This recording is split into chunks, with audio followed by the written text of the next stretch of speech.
अस्सलाम वालेकुम and a very good morning नाज़रीन। पंहिंजी मॉर्निंग में तव्हां सभिनी खे वेलकम कयूं था। उम्मीद है तव्हां सभु ठीकु हूंदा, ख़ैरियत सां हूंदा ऐं मज़े में हूंदा। मां आहियां उनसा शाह, मूंसां गॾु सजाद सुहाग आहिनि।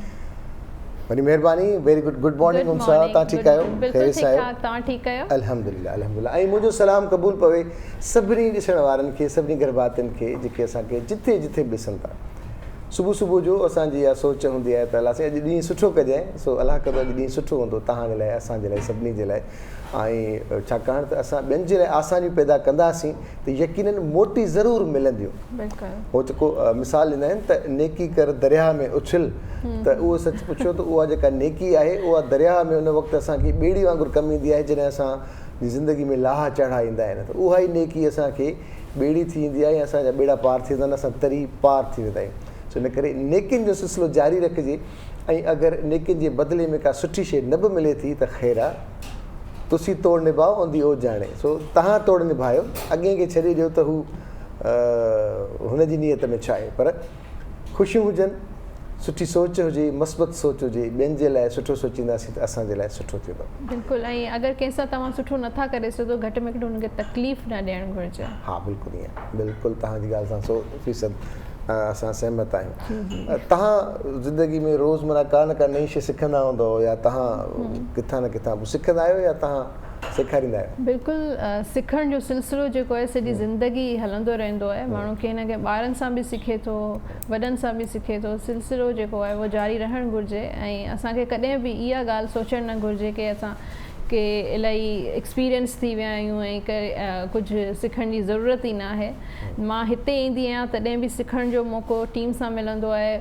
घर वेंदी आहियां, ॿाहिरि वेंदी आहियां, हर इंसान सां कुझु न कुझु सिखंदो रहंदो आहे। ऐं ॿियो जेके पास्ट में जेके असां सां एक्सपीरियंसिस थींदा आहिनि, उहे लेसन या सबक़ थी असांजे साम्हूं ईंदा आहिनि। उन्हनि सां पाण खे जेको आहे सिखणु ज़रूरु घुरिजे। ऐं उहे ग़लतियूं जेके आहिनि, जेके असांखां थियूं आहिनि, उन्हनि खे कोशिशि कजे की वरी रिपीट न कजे।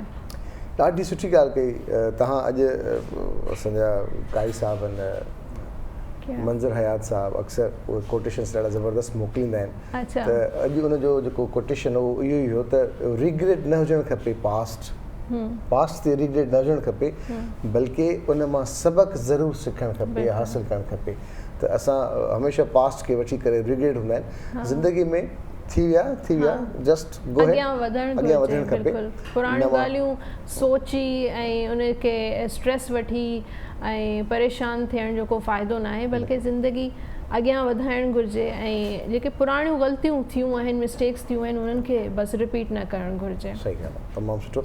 ऐं असां प्रोग्राम जे आगाज़ में अॼु ख़ासि तौर ते इन वबा आहे जेके पेंडेमिक चवनि था, कोरोना जी, उन में असांजे ॿारनि जो ज़हनी दॿाउ, उनजी एजुकेशन ऐं असांजा इदारा जेके तालीम ॾियनि था ख़ासि तौर ते, उहे बंदि रहिया, किथे खुलियल रहिया, किथे ऑनलाइन क्लासिस रहिया, किथे ऑनलाइन में ॿार सुता पिया हुया, माइरुनि पे पढ़ियो, किथे वरी माइरूं सबक़ यादि करे करे पोइ वरी ॿारनि खे बि पढ़ायो।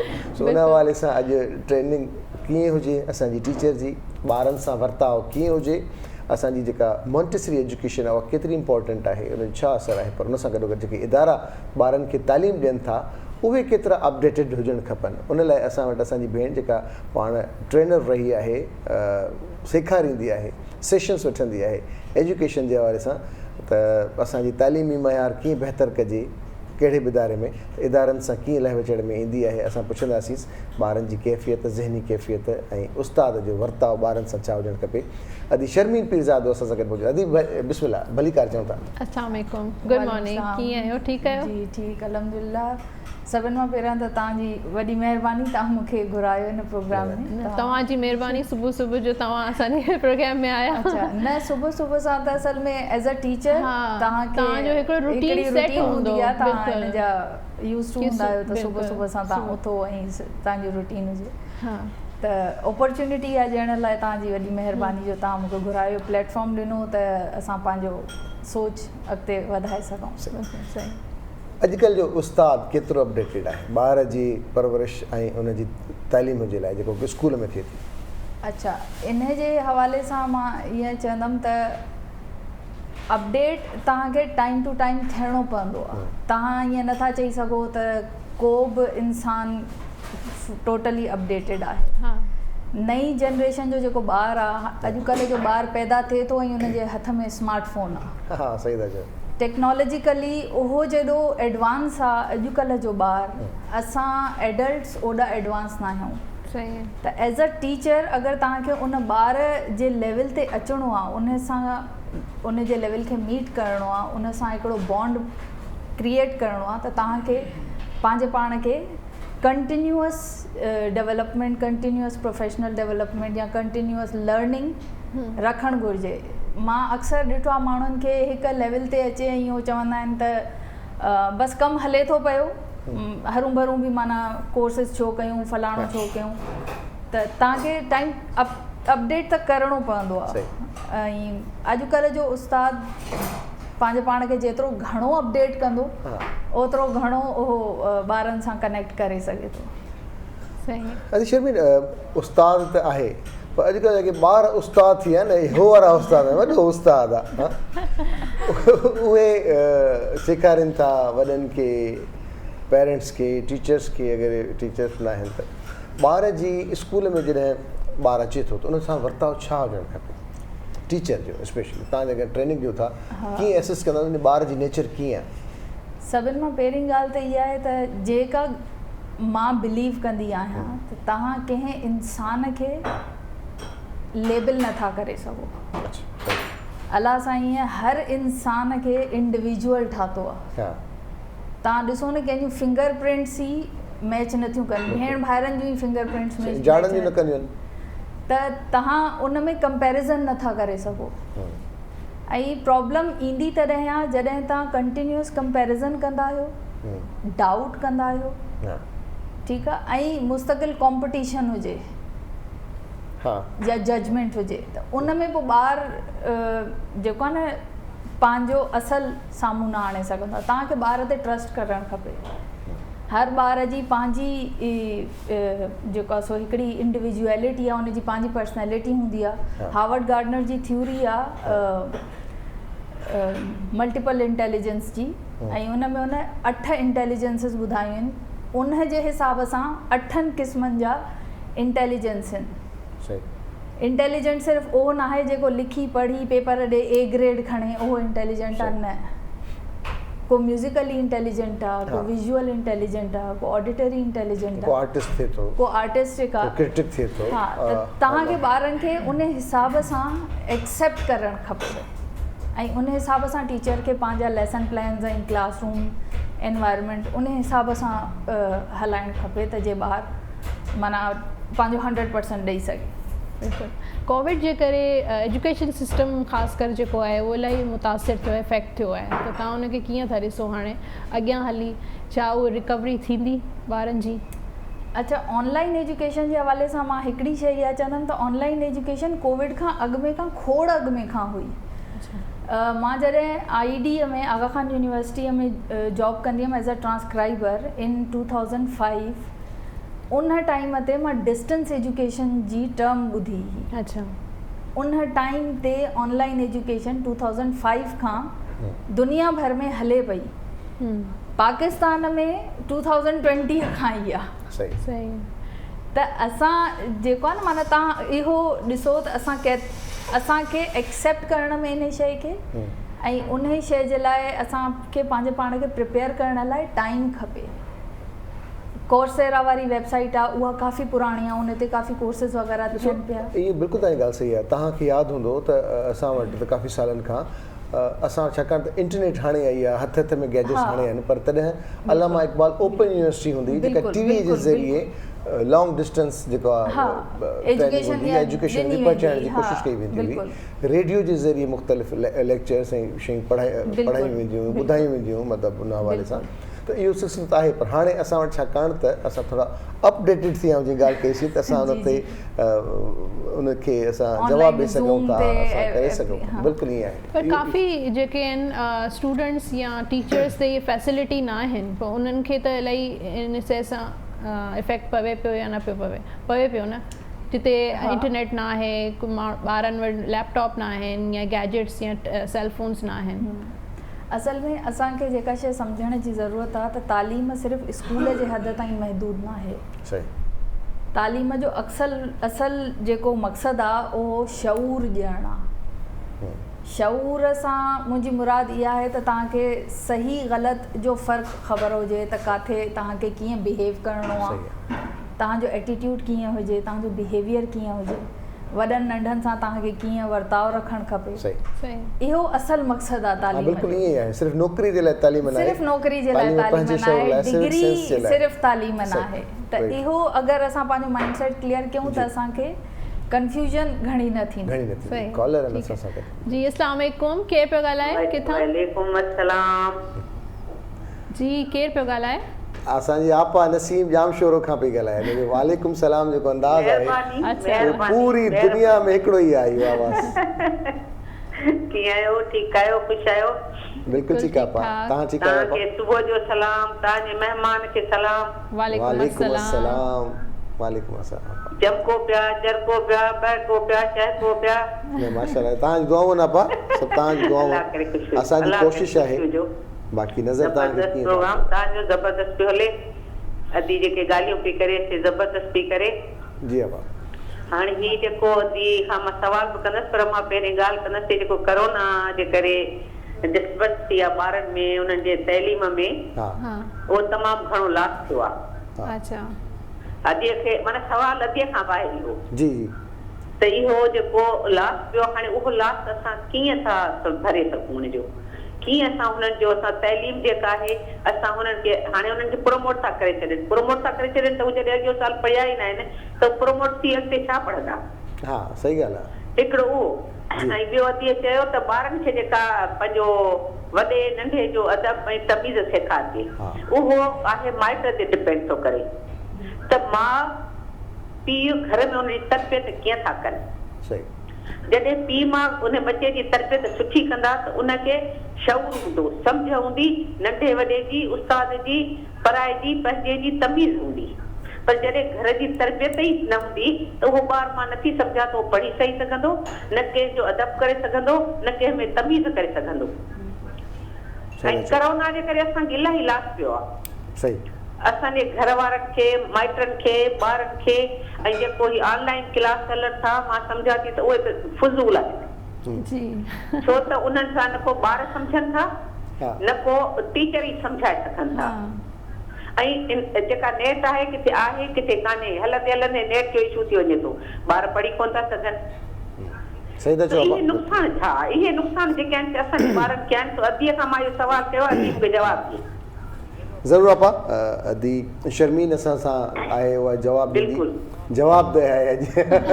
हा अॼु जवाबु आहे, असांखे जवाबु खपे। छाकाणि त ट्रेनिंग्स कराए थी, मुख़्तलिफ़ लहजा रवैया ॾिसे पई स्कूलनि में उस्तादनि जा। वॾी महिरबानी आपा, वॾी महिरबानी। जी अदी शर्मीन, लख महिरबानी आपा, लख। हा न इहो बिल्कुलु तव्हांजी ॻाल्हि सही आहे जेको कॉलर चयो, ऐं ॾाढो नाराज़ आहिनि। मां माज़रत थी कयां अगरि माना तव्हां इन हिसाब सां सोचो था। असल में कंफ्यूजन इहा आहे त जीअं मां चयो त टीचर्स जेको आहे इन शइ जे लाइ प्रिपेयर न आहिनि। जॾहिं तव्हां ऑनलाइन एजुकेशन में अचो था न त तव्हांखे पंहिंजो करिकुलम चेंज करण जी ज़रूरत आहे, तव्हांखे पंहिंजो पढ़ाइण जो तरीक़ो चेंज करण जी ज़रूरत आहे। मां पाण ऑनलाइन पढ़ाईंदी आहियां, लर्नर्स रिसोर्स गैलेक्सी में एज़ अ प्रोजेक्ट कोऑर्डिनेटर मां कमु करे रही आहियां। ऐं फ़िलहालु प्री ओ लेवल्स जो हिकिड़ो प्रोग्राम आहे, उन में मां नंढनि ॿारनि खे इंग्लिश ऐं उर्दू पढ़ाईंदी आहियां। इहो मूंखे तक़रीबन साल फिरी आयो आहे, मां पढ़ायां पई ऐं मूंखे ॾाढो पॉज़िटिव रिस्पॉन्स मिलियो आहे। सही। उन में टीचर खे करणु इहो घुरिजे त तव्हां जेको पढ़ायो था न ऑनलाइन, उनखे क्लासरूम जे लेवल ते रखी न सोचो। सही। छो जो जॾहिं तव्हां क्लासरूम टीचिंग कयो था उहा बिल्कुलु अलॻि आहे, जॾहिं तव्हां ऑनलाइन था पढ़ायो उहो बिल्कुलु अलॻि सिनेरियो आहे। सही। त उन में टीचर खे पंहिंजी मेथडोलॉजी चेंज करण जी ज़रूरत आहे। अदी शर्मीन माफ़ु कजो, मां तव्हां हिकिड़ी ॻाल्हि कयां थो। मूंखे जिन शइ जो कर्ब आहे, तकलीफ़ आहे, ॾुख आहे, रंज आहे, सची ॿुधायांव, जेको मां अकेले में सोचींदो आहियां या मुंहिंजे ज़हन में सुवाल ईंदा आहिनि, मां सोचींदो आहियां उन ॿार लाइ जेको पंहिंजे पाड़े जे स्कूल में नथो वञी सघे, ठीकु आहे, उहो असांजे नंढनि ॻोठनि में थो रहे। हिते जा ॿार ऑलरेडी फैसिलिटेट आहिनि फैसिलिटीज़ खां, सुठी एजुकेशन खां, हुनखे हिकु त उहो मयार मुख़्तलिफ़, ॿियो हिन वबा जे करे बि साल जो जेको गैप थियो आहे उहो त न को ऑनलाइन क्लासिस थो वठे न को वञे थो, उहो किथां कम्पीट कंदो एॾी कॉम्पिटिशन जे दौर में, जिथे असांजा वालदेन जेके कराची या शहरनि में रहनि था उहे ॿार खे ऑनलाइन बि पढ़ाइनि था, ट्यूशन बि पढ़ाइनि था, उनखे अपडेटेड रखनि था। उन्हनि ॿारनि जो छा थींदो जेके न को ऑनलाइन था पढ़नि न को स्कूलनि में था वञनि, ऐं केॾो वॾो अलमियो आहे त असां वटि हीउ जेको स्टैंडर्ड थी वियो आहे त जेतिरा पैसा हूंदा ओड़ी तालीम मिलंदी, थोरा पैसा सरकारी स्कूल मास्तर कोन ईंदो या प्राइवेट स्कूल में, इनखे कीअं कंपेयर कंदासीं असां? मूंखे सच ॿुधायां, मूंखे दिली तौर ते तकलीफ़ थींदी आहे उन्हनि सभिनी ॿारनि जे लाइ। मां हिते सिर्फ़ु हिकिड़ी ॻाल्हि कंदमि, असांखे पंहिंजो नज़रियो, पंहिंजो पर्सपेक्टिव चेंज करण जी ज़रूरत आहे। हा, असांखे कंहिं ॿिए सां कॉम्पीट करण जी ज़रूरत ई न आहे। इंसान जो कॉम्पिटिशन पंहिंजे पाण सां आहे। मां केतिरो बहितर थी थो सघां, मां कल्ह कीअं हुउमि, हाणे सुभाणे मां अहिड़ो छा कयां जो मां बहितर थियां। इनफरादी सोच न रखूं न, जेकॾहिं असां इज्तमाही सोच रखूं त चलो आउं सिर्फ़ु पंहिंजे लाइ सोचां ऐं ॿियनि जे लाइ न सोचां। न मां ईअं नथी चवां त ॿियनि जे लाइ न सोचो, ॿियनि जे लाइ बेशक सोचो, पर जेको तव्हां कंपैरिज़न जी ऐं कॉम्पिटिशन जी ॻाल्हि कई आहे न, त हो ॿारु पढ़े थो, मुंहिंजो ॿारु नथो पढ़े, हो एॾे सुठे स्कूल में पढ़े थो, हो अहिड़ी सुठी अंग्रेज़ी ॻाल्हाए थो, मुंहिंजो ॿारु एॾी सुठी अंग्रेज़ी नथो ॻाल्हाए। इहो कंपैरिज़न मुंहिंजे हिसाब सां न हुजणु घुरिजे, छो जो इहा शइ जेको आहे न असांजी सोसाइटीअ में जेको ड्रॉबैक अचे थो न, उहो इन सोच जी वजह सां थो अचे। हिकिड़ी कॉल वठूं था। जी बिल्कुलु। हेलो,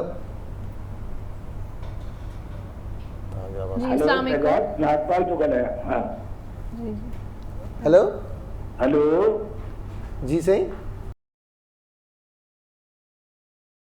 साईं साईं साईं साईं नागपाल साहब कीअं आहियो? ठीकु आहियो? तबियत ठीकु आहिनि? महिरबानी। ख़ुशि आहियो? ख़ैरियत आहे? ॾाढे ॾींहंनि खां पोइ। सभु ख़ैर आहे? बिल्कुलु ठीकु ठाक। हा, छा मौज़ू आहे, छा ते ॻाल्हायो पिया? अॼु साईं असां तालीम ऐं ऑनलाइन तालीम ते पिया ॻाल्हायूं त आख़िर असांखे कीअं सुधार आणणु खपनि, पंहिंजो पाण खे कीअं चेंज करणु खपे वक़्त सां गॾोगॾु। अच्छा, अदा हाणे गुज़ारिश इहा आहे त ही कोविड जेका आहे न जी, इन माण्हू घटि मारिया आहिनि, ज़हन घणा ख़राब कया आहिनि। हा, मां पहिरें इहो अर्ज़ु रखंदुमि त सभु कुझु तव्हांजो माइंड आहे, सही, सभु कुझु तव्हांजो दिमाग़ आहे। पहिरीं पंहिंजे दिमाग़ में ख़ुशी ऐं इत्मीनान पैदा कयो। साइकोलॉजी जी हिकिड़ी नंढड़ी एक्सरसाइज़ आहे त मां बिल्कुलु ठीकु आहियां, मुंहिंजी फैमिली बिल्कुलु ठीकु आहे, मूंखे कुझु न थींदो ऐं मां सिहतमंद ज़िंदगी गुज़ारियां थो।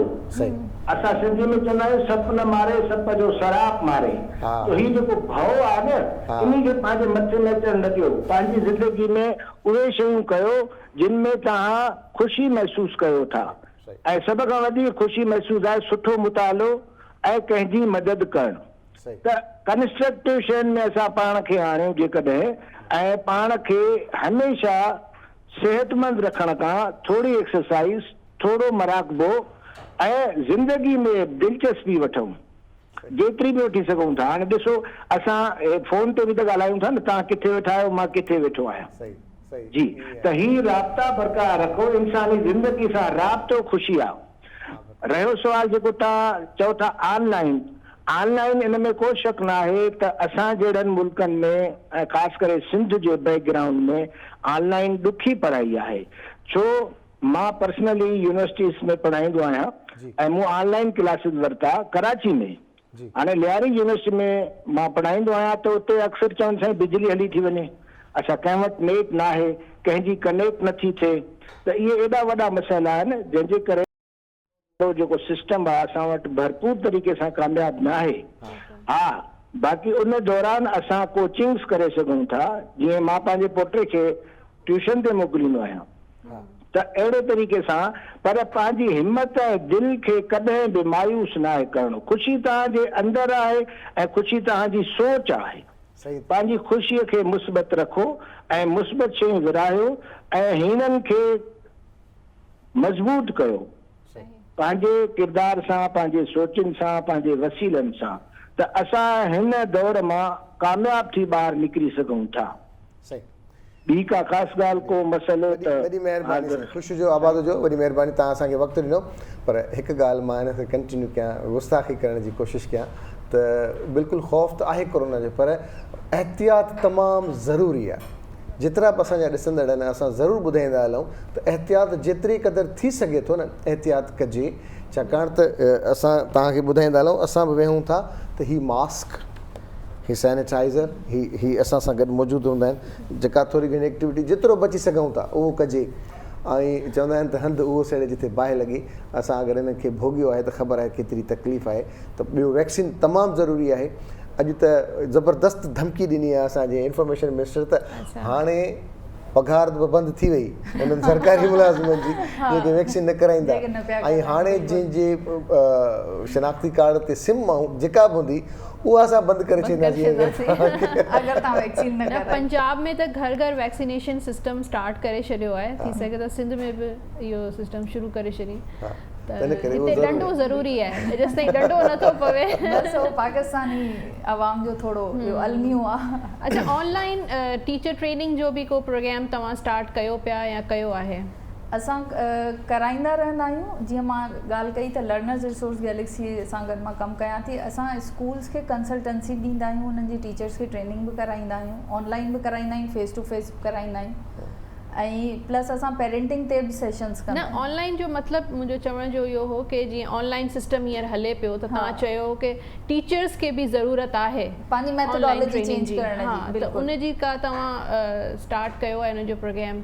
रिसेंटली असां अहिड़ो को प्रोग्राम लॉन्च न कयो आहे, असां उन ते कमु करे रहिया आहियूं, उन जो प्लान कयूं पिया। छो जो मां ॾाढो एक्सप्लोर कयो आहे हिन सॼे साल में ऑनलाइन टीचिंग जा जेके मेथड्स आहिनि या जेके उन जूं रिसोर्सिस आहिनि जेके फेस टू फेस टीचिंग में, जीअं टीचर्स फ्लैश कार्ड यूज़ करे थी या ॿियो शयूं यूज़ करे थी, मटीरियल्स यूज़ करे थी, त ऑनलाइन में उहे अहिड़ियूं कहिड़ियूं रिसोर्सिस यूज़ करे सघे थी जंहिंसां उनजी क्लासरूम टीचिंग इंट्रस्टिंग थी सघे। हा सही। त उहो मां काफ़ी उनखे आउं त इहो थी सम्झां टीचर्स सां गॾु गॾु पेरेंट्स जी, ख़ासि कर मदर जी बि ट्रेनिंग हुअणु घुरिजे ऑनलाइन सिस्टम लाइ न, छो त मदर जो बि काफ़ी पार्ट हूंदो आहे, स्पेशली नंढनि ॿारनि जे लाइ। बिल्कुलु, जेसि ताईं मदर न वेहे जेसि ताईं ॿार न पढ़ंदा आहिनि। न, बिल्कुलु इहा ई ॻाल्हि आहे। अॼु जीअं मां घरां निकिरां पियो त मुंहिंजी घरवारी चयो त जेको करिणो अथव वॾे कयो, मां हिन नंढे खे ऑनलाइन क्लासिस अटेंड करायां, पाण कयां, जेको बि आहियां पाण ॼाणियो। ठीकु, हिते जीअं पहुतुसि त अदी नसीम खे ॾिठमि त नंढड़ी खे उथ उथ बाबा उथ, जल्दी कर मैम हेॾे आई आहियां ऐं जल्दी उथ ऐं क्लास अटेंड कर। मैं को न हा बसि मुंहिंजे थी वञो इलाही। त उहो इहा जेका माउ आहे अदी नसीम खिले थी त हिनखे करे अदी नसीम अस्सलाम वालेकुम। Good morning. Good morning. ईअं हुयो न थी? जी जी अदा ईअं ई हुयो। अॼु त अदे नसीम खां न सराइकी मां रेसिपी पुछो, काफ़ी ॾींहं थी विया आहिनि। छा पिया ठाहियो जल्दी सम्झायो? न, तव्हां पुछो न के पे ठाहींदे वे? के पे ठाहींदे वे? अॼु असां ठाहींदे वे इटालियन डिश। ओके, सही। Creamy pasta, chicken creamy pasta. अच्छा, क्रीमी पास्ता। तव्हां पुछो ये कीअं ठहीसी? ये कीअं ठहीसी? इहा ठहीसी नाल पास्ता, वेजिटेबल, गरम मसाला इन नाल मिक्स लटासी। इहो आखो त ॿुधा छोड़ा असां हुन अच्छा, उनसा दिसराए कि ईअं जीअं अंग्रेज़ आंदे उर्दू ॻाल्हाईंदे जे अंग्रेज़ ईंदा आहिनि उनखे चवंदा तव्हां ही ॻाल्हायो। पहिरें दफ़ा बि सराइकी ॻाल्हायां त ईअं सुठो, असांखे सुठो लॻंदो आहे अंग्रेज़। न पोइ बि सुठो ॻाल्हायो पिया, सुठो ॻाल्हायो पिया। सुठा बि ॻाल्हाईंदी? हा, सुठा ॻाल्हाईंदी हुई विषय में। मां आहियां सुठी त ॻाल्हाईंदसि सुठी, इन में शक ई कोन्हे। जी ॿुधायो रेसिपी तव्हांखे ॿुधायो। हा, इन में पास्ता आहिनि न, पास्ते हिन। अच्छा, सराइकी ॿुधायो। हा, सराइकी ॿुधायो। सराइकी ॾे आहे। अच्छा, पास्ते, मिल्क, चीज़ चेडर चीज़, मैदा, सीज़निंग एच, लूण, मिर्चा, मतिलबु पिसियल मिर्चा, लूण, पिसियल मिर्चा, इहो कॉर्नफ्लोर, चिकन 1 किलो, काले मिर्च, जिंजर गार्लिक का पेस्ट, सब्जियां चूं शिमला मिर्च, टमाटे, बसर। अगर तुम ॿिया वधीक इंग्रेडिएंट खणणु चाहो तो भी खा सकते पियो। जेका वेजिटेबल जेका पसंद आवे था वो खा सकते पियो। पहले असां को मैरिनेट किया चिकन को, ब्लैक पेपर, गाढ़े पेपर माना काली मिर्च, ब्लैक पेपर माना काली मिर्च, काली मता काली पन्नी समझन के मैं वांगुर मैं वांगुर काले मिर्च, पिसियल मिर्चां ॻाढ़िया जेके ॿोड़े पहुचनि उहे 2 चम्मच ऑयल ते माना तेल जेको असां खावण वाला हूंदा तेल उहो न मथे लॻावण वाला तेल न खावण वाला तेल उहो असां मैरिनेट कीतेसीं 10 कने 15 मिनट पिछे असां बॉयल कीतेसीं पोइ 10 मिनट मैक्रोनी को क्योंकि घणी देर ताईं असां मैक्रोनी बॉयल न करेसूं असां इंज पकाईसूं त इन करे असांजो जेको न पाकोसीं वधीक पिछे असां को ऑयल गतेसूं ऑयल गातो पिछे चिकन गतेसूं चिकन जो सीज़निंग जेका ॿुधायो हुन हिकिड़ा चमचा गतेसूं पिछे उन बाद ठेसूं असां रू ईअं ठहंदा बटर गतेसूं बटर कने पिछे असां मैदा 2 या 3 चम्मच उईअं च असां गतेसूं मिल्क माना खीर जेको आहे उहो गत खीर मिल्क माना वो गात हां खीर भी कहते हैं मिल्क भी कहते हैं असांजी मर्ज़ी है ओही कने पिछु असां हिकिड़ो चमचो खीर जो हिकिड़ो चमचो मिल्क जो ओही कने पिछु जेके भी असां इंग्रेडिएंट मिला मिक्स कर उनको पिछे 5 मिनट या 10 मिनट पकाईसूं पका पिछे दी गार्निश करेसूं ग्रीन वा क्या कहनो वसाल ग्रीन स्प्रिंग वा बसाल सावे वसाल जेके असां कहनो हां सिराकी सावे वसाल उहे पिछे उना दा जेको पिछला पार्ट है ना उन्हें दी सन्नी कटिंग कर जूलन कटिंग कर वो पिछे उन्हें दी गार्निश करे सो वाह वाह त साडी क्रीमी पास्ता रेडी और जो चटर चीज़ है वो आखिरी अच 2 मिनट या 1 मिनट को पकावणा होंदा वधिक नहीं पकावणा होंदा पिछे वो खावण जो ॾाढा टेस्टी होंदा है मज़ेदार तुसें पका देखो बुधाइंदे पे असा को सिखाइंदे पे ट्राई करन ना ए ज़ाहिर ये ट्राई करना होंदा रेसिपी जेका सा रोज रोज ने हे बाहर दी रेसिपी है इथु दी भी नहीं है असां तरीक़ा ॿुधाईंदे पियूं कर सकदा पर कोई मुश्किल कम है ही ना हां न को मुश्किल कम कदी नसी माने पचाइण शुरू करे छॾियो ताके खंग जो सिलसिलो शुरू न अॼु खंग थोरो घटि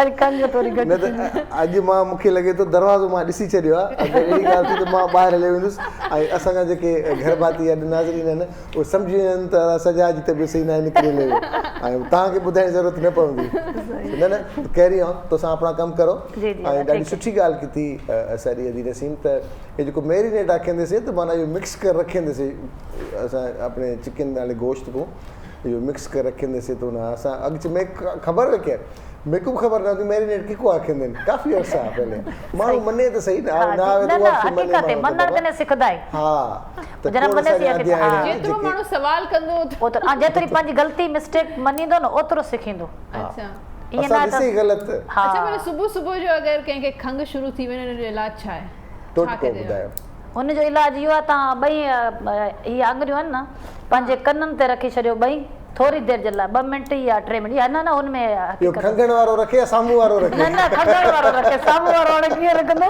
अला कोरोना जो दौर आ के पंज पाण वारो भजी वने सामू वारो ना तो उनके खबर है न मत कोरोना हो जो तो भजी न वने न जे करे कन्नन में हथ रखे छडे न बस हां वो पाण हां खंग बंद थी वेंदी आ छो ये सजे रंग बंद थी वेंदी तो पाण ही सेटअप में सिस्टम जो को न संजो सेटअप में अची वेंदो अम्मा सुभाणे का ही वेठो जा हां याद क्या सुभाणे क्लिनिक ते चक्कर लगाया बाबा जी की खंगा तो मुखा पुछन तो बाबा ने के इलाज करण में तो जो सदी अध दुनिया ते ही होंदी तो टोटके बाहर टोटका ये आहे नेचुरल या जेके असा ॾाढी सुठी ॻाल्हि असा न यूज कंदा पर नेचुरल टोटका आहे न असा वडा बुधाइंदा होया भाई पानी पीतो खंग अची कन बंद कर हाने असा के खबर होंदी कन किथा बंद करियो हां न ताई ॻाल्हि सही अदी शर्मी हिकड़ो सवाल मुझे तहां जी असा जो खास तौर पे न्याणियों या मर्द जेके वॉटएवर पैशन हूंदो आहे त असां डॉक्टर थियूं इंजीनियर थियूं ब्यूटिशियन थियूं खास तौर ते छोकिरियूं असां डिज़ाइनर थियूं जिन कुछ न थी सघंदियूं आहिनि त पोइ टीचर थींदा अफ़सोस एम आई राइट हां या मां ग़लति आहियां मूंखे थो ॿुधाइजो हां बिल्कुलु जिन वटि ऑप्शंस ख़तम थी वेंदा आहिनि त पोइ चवंदा आहिनि अच्छा भला कुझु न भला टीचर ई थी किथे भला कुझु नथी करी वञे कुझु नथी पढ़ाई करे निकर हा इहो पैशन छो नथो अचे त हिकिड़ो सुठो उस्ताद थियणो आहे असांजे भाइरनि खे भेनरनि खे टीचर्स जेको आहे न बॉर्न न हूंदा आहिनि तव्हां कंहिं बि टीचर खां पुछंदो उहो शुरूअ में त इहो ई चवंदो त मां बाय चांस टीचिंग में आहियो ठीकु आहे मां पंहिंजी ॻाल्हि कंदमि मां अगरि तव्हां जॾहिं मां स्टूडेंट लाइफ में हुयमि मां कॉमर्स में डिग्री कई पहिरां इकोनॉमिक्स में मास्टर्स कयमि पहिरां वरी पोइ मां आईडीए में जॉब कई ऑफिस जॉब हुई मूंखां अगरि उन वक़्तु केरु पुछे हा त मां उन वक़्तु सिर्फ़ु हिकिड़ो जुमिलो चवंदी हुयमि मां कुझु बि थींदमि पर मां टीचर न थींदमि न थींदमि मां टीचिंग मां न कंदमि, पर जॾहिं मां टीचिंग में आयमि ऐं मां उन में अपॉर्चुनिटीज़ ॾिठियूं ऐं पोइ पंहिंजे पाण खे ग्रूम कयो, ट्रेनिंग्स कयूं, कोर्सिस कया, इहो पैशन तव्हांखे उन फील्ड में अचण खां पोइ ईंदो आहे। टीचर बाय बर्थ कंहिंखे माना मां नथी चई सघां त कंहिंखे को पैशन पैदाइशी पढ़ाइण जो शौक़ु हुजे, के हूंदा हे गिने चुने ईअं जीअं चइबो आहे तव्हां ओतिरा माण्हू हूंदा, बाक़ी टीचिंग हमेशह बाय चांस थींदी आहे, पोइ तव्हांखे पंहिंजे पाण खे उन में ग्रूम करिणो पवंदो आहे। उनखे तव्हां अगरि हिकु कम में आया आहियो त उनखे सुठे नमूने करण जे लाइ तव्हां पंहिंजे पाण खे उन हिसाब सां चेंज कंदा आहियो। हाणे उन्हनि चेंज कयो बि आहे सेखारण वारनि, ॿुधाइण वारनि। अॻु में त उनखे असां उस्ताद सॾींदा हुआसीं, लेक्चरर सम्झंदा चवंदा हुआसीं, प्रोफेसर सम्झंदा हुआसीं, चवंदा हुआसीं, पर हाणे अॼुकल्ह उन्हनि खे वरी मोटिवेशनल स्पीकर जो नालो ॾिनो वियो आहे। बेसिकली इहे उहे तजुर्बात आहिनि, उहे शयूं आहिनि जेके मुख़्तलिफ़ ज़ावियनि खे नज़र में रखी करे असांखे ॿुधाइण सम्झाइण जी कोशिशि कंदा आहिनि। असां पोइ चवंदा आहियूं त हे मोटिवेशनल स्पीकर आहे, हूंदो त उस्ताद ई आहे न, जेको वक़्त खे, किताबनि खे, माण्हुनि खे, मुशाहिदनि खे ॾिसी करे ऐं पोइ ॿुधाइण जी कोशिशि कंदो आहे। असल में कुझु टर्मिनोलॉजीज़ आहिनि जेके वक़्त सां गॾु अपडेट थियूं आहिनि। जीअं पहिरियां टीचर हूंदो हो ऐं टीचर पहिरियां ईअं हूंदो हो त टीचर आयो, क्लास में आयो, उन्हे पढ़ायो, ॿारनि उनखे फॉलो कयो ऐं पोइ हलंदो हो। हाणे टीचर जो कमु पढ़ाइणु न आहे, हाणे टीचर जो कमु आहे फैसिलिटेट करणु ॿारनि खे। छो जो जीअं शुरूअ में मां ॻाल्हि कई त ॿार टेक्नोलॉजिकली ऐं वर्ल्ड व्यू जे हिसाब सां असांखां घणा एडवांस आहिनि, त असां ॿारनि खे डिक्टेट नथा करे सघूं। असांखे उन्हनि खे फैसिलिटेट करिणो आहे, उन्हनि खे गाइड करिणो आहे। उहे हिकिड़े रस्ते ते हलनि था, असां उन्हनि खे चवंदासीं बाबा हिते पथर आहे, थोरो हिन साइड खां हलो। इहो टीचर जो कमु आहे। हाणे टीचर एज़ अ फैसिलिटेटर आहे, टीचर एज़ अ अथॉरिटी वारो पर्सन न आहे। ऐं मोटिवेशनल स्पीकर त वरी सफ़ा हिकिड़ी अलॻि ई टर्म आहे, उहो त बिल्कुलु ई हिकिड़ी अलॻि ई लाइन आहे। हा, उहा बिल्कुलु अलॻि दुनिया आहे। ॿारनि ते केतिरी सख़्ती करणु घुरिजे? सख़्ती त मां थी चवां त कंहिं ते न करणु घुरिजे। स्टडी वाइज़ जेका आहे, अगरि ॿार जो इंट्रस्ट हूंदो, ॿारु पाण पढ़ंदो, तव्हांखे हुनखे कुझु चवण जी ज़रूरत ई न आहे। तव्हांखे ॿार जे अंदरि उहा दिलचस्पी पैदा करणी आहे। जेको मां चवां थी न, टीचर खे पंहिंजी मैथडोलॉजी चेंज करण जी ज़रूरत आहे ऐं पाण खे अपडेट करण जी ज़रूरत आहे। उहा इन शइ में त मां अहिड़ी कहिड़ी शइ कयां जो ॿार जी मुंहिंजी क्लास में अचण लाइ दिलचस्पी बरक़रार रहे। अहिड़ो कुझु कयां जंहिंसां ॿारु मूं सां कनेक्टेड हुजे। तव्हांखे ॿार सां कनेक्ट थियणो आहे, पहिरियां उन जे लाइ तव्हां ॿार सां रिलेशनशिप ठाहियो, कनेक्शन ठाहियो। जॾहिं तव्हां उन सां कनेक्शन ठाहींदव त तव्हां उन जी करेक्शन करे सघंदव। तव्हां असां एडल्ट ई ॾिसो त अगरि असांखे केरु हीअं ई जंहिंसां असांजी न पवंदी हुजे, उहो इंसानु अगरि असांखे असांजी ख़ामी ॿुधाईंदो त असां हुन सां विड़ी पवंदासीं, बिल्कुलु बिल्कुलु ईअं आहे। बिल्कुलु वॾी महिरबानी, कनेक्शन ठाहिण जी पहिरियां ज़रूरत आहे। वॾी महिरबानी थी शर्मीन, ॾाढो सुठो लॻो, तव्हां असांखे ॾाढियूं शयूं सेखारियूं, ॿुधायूं, ऐं उमेदु आहे त असांजे ॾिसण वारनि पोइ शयूं उन ते अमल कंदा। स्वीडन में ईअं हूंदो आहे त ॿार खे ॾिसंदा आहिनि स्कूल में या उनजी अर्ली एजुकेशन में त हू कहिड़े दिमाग़ सां अगरि शयूं ठाहे पियो, ड्राहे पियो, त इंजीनियरिंग जो शौक़ु अथसि या ॿियो को हूंदो आहे त उनखे उनजे मिज़ाज मुताबिक़ अॻियां तालीम ॾिनी वेंदी आहे, उहो गवर्नमेंट डिसाइड कंदी आहे। अस्सलाम वालेकुम ऐं गुड मॉर्निंग। वालेकुम अस्सलाम, वेरी गुड मॉर्निंग। छा हाल आहे तव्हां में? बिल्कुलु ठीकु ठाक। ॿाहिरि त मौसम ॾाढो सुठो आहे। तव्हांखे कहिड़ो हाल पियो लॻे असांजो? मूंखे त सुठो थो लॻे। अॼु सजाद भाउ ब्लैक लॻो पियो आहे, बिल्कुलु ब्लैक ऐं वाइट कॉम्बिनेशन ज़बरदस्त हूंदो आहे न, ब्लैक एंड वाइट जो। Black, white and pink. beige. This is not pink. This is different from peach also. This is just sort of magenta and something mixed in color. ही को आवाज़ तव्हां ॿुधो था यकीनन। असां ॻाल्हाईंदासीं डॉक्टर इब्राहिम यूसुफ आहिनि, जेके ऑलराउंडर आहिनि। सिहत खे अगरि असां वठूं त हुन में खोड़ सारियूं शयूं थियूं। ॿारनि जी ज़हनी नशोनुमा कीअं हुजे, ॿारनि जी ग्रोथ कीअं हुजे, हुननि जी न्यूट्रिशन कीअं असां ख़्यालु रखूं। हुनखे अलावा जेको एस्थमा आहे, एलर्जीज़ आहे, ऐं उन सां गॾोगॾु जेके असांजी क्वालिटी वारी लाइफ कीअं बहितर हुजे, स्पेशली ॿारनि जी न्यूट्रिशन आहे। जी, न्यूट्रिशन जे हवाले सां स्टेंटिंग जो प्रॉब्लम आहे काफ़ी, जेके अॼुकल्ह ख़ासि तौर ते मां ॿुधाईंदो हलां त सिंध में जेको 2-3 सेशन्स मूं बि अटेंड कया आहिनि, यूनिसेफ सां त सिंध में उहो रेशो जेको आहे तक़रीबन 40% आहे असांजा उहे एरिया जेके थर सां हिन जा आहिनि जेके स्टंटिंग उहो हूंदा जंहिंमें ॿार वक़्त खां अॻु में पैदा थी वञे या अगरि पैदा थी वञे उनखे प्रॉपर अगरि असां खाद खुराक न ॾींदासीं त उनजो क़दु ऐं बुत ॾाढो हल्को फुल्को हूंदो ऐं हुनजी ज़हनी जेका अवसर आहे उहा बि उन हिसाब सां मेच्योर न थी सघंदी जेतिरी आम नॉर्मल ॿार जी थींदी आहे। इहो छा हूंदो आहे, ॿार जी छा असां खुराक रखूं, कीअं ॿारनि जो ख़्यालु रखूं, उन लाइ डॉक्टर इब्राहिम यूसुफ साहब असां सां गॾु असां कहते हैं गुड मॉर्निंग। गुड मॉर्निंग जी, अस्सलाम वालेकुम। वालेकुम अस्सलाम। कैसे हैं आप लोग कैसे हैं ये बताएं। हैप्पी रहना चाहिए। हाँ happy healthy lifestyle with happy smiles. हाँ बिल्कुल इसी तरह सही बात है, इसी तरह से। अच्छा डॉक्टर साहब, बच्चे पैदा हो गए माशाल्लाह से, हमारे मुल्क में तो आबादी ज़बरदस्त है, लेकिन ग्रोथ उनकी जहनी और जिस्मानी बेहतर या नॉर्मल, क्योंकि मैं अगर हम सिर्फ बेहतर की बात करें, बेहतरीन की बात करें तो उनको पता है कैसे रखना, जो नहीं कर सकते या जो कहीं दूर हमें देख रहे हैं उनके पास रिसोर्सेज लिमिटेड है, वो क्या करें, कैसे करें?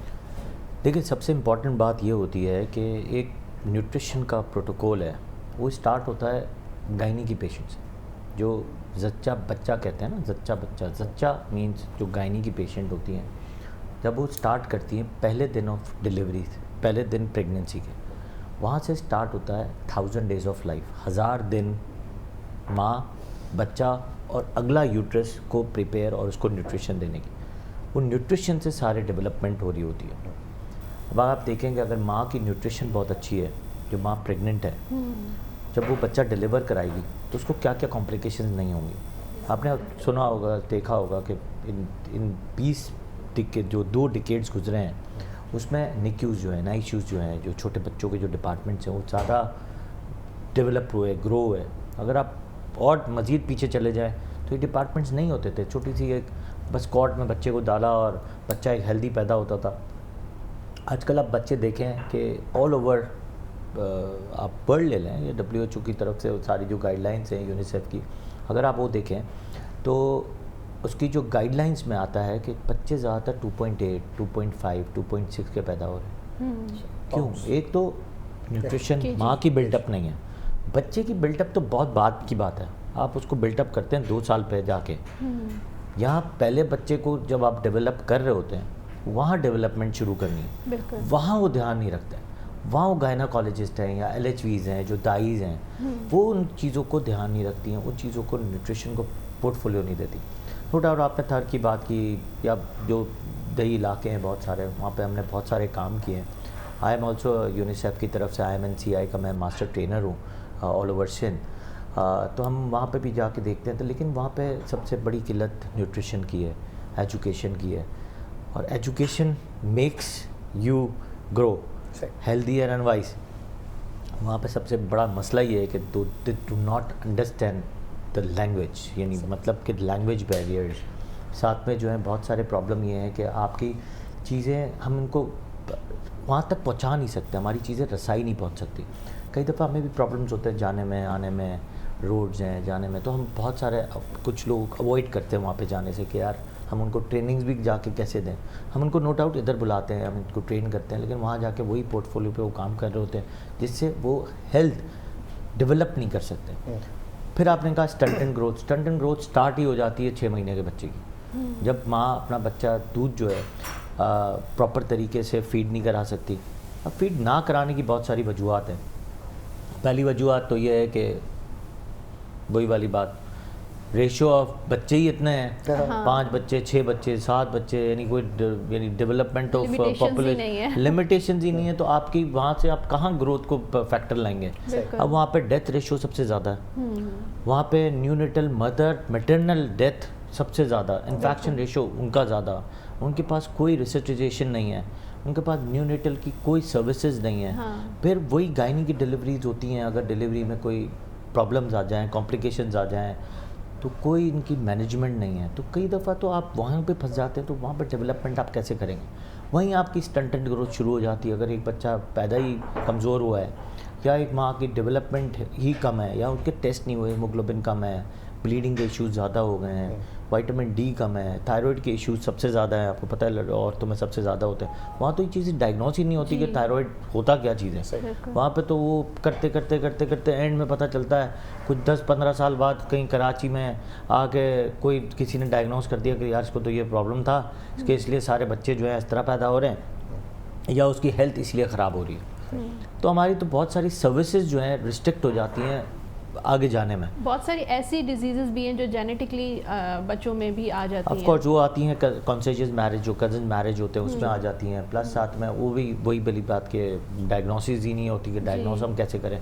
स्टंटन ग्रोथ पे अगर कोई बात करता है तो हम ज़रूर इसको गाइडेंस देते हैं कि stunted growth start from 6 months of age. एक तो माँ का फीड बहुत अच्छा होना चाहिए, फिर साथ में जब आपकी जिंक, आयरन और विटामिन डी, ये बहुत इंपॉर्टेंट फैक्टर्स हैं। नो डाउट जब मिस्टर प्रेसिडेंट प्राइम मिनिस्टर साहब फर्स्ट अपनी तकरीर जब की थी तो उसमें सबसे बड़ा मुद्दा ही स्टंटन ग्रोथ पे उठाया था, जिसमें सबसे इम्पॉर्टेंट यही था कि जिंक और आयरन की डेफिशिएंसी जहाँ हो रही होती हैं उसमें विटामिन डी बहुत बड़ा फैक्टर है, साथ में उसमें ग्रोथ डेवलपमेंट ही स्लो हो रही होती है जी। अब वहाँ से आप कहाँ से पकड़ेंगे? आपको पकड़ना ही बच्चा जब 1 साल का हो रहा है, आपने वहीं से पकड़ा कि बच्चे की माइलस्टोन्स कैसे हैं, डेवलपमेंट डिलेड तो नहीं है, माइल्डली डिलेड तो नहीं है। तो ऐसी बहुत सारी चीज़ें हैं, इन चीज़ों को गैदर जब करते हैं तो आप ऑटोमेटिकली चीज़ों को बेहतर करते हैं। अगर गैदर नहीं करते हैं तो ऑटोमेटिकली आप उसको सही नहीं और कर ऐसे एरियाज़ में बच्चे जो होते हैं और वहाँ पे फैसिलिटीज़ नहीं होती हैं, प्रीमेच्योर बच्चे भी होते हैं, तो उनकी ज़्यादातर डेथ का रेशो ज़्यादा हो जाता है। ऑफ कोर्स डेथ का रेशो ज़्यादा होता है, प्लस साथ में हमसे आपको बात बताऊं, मसला ये है कि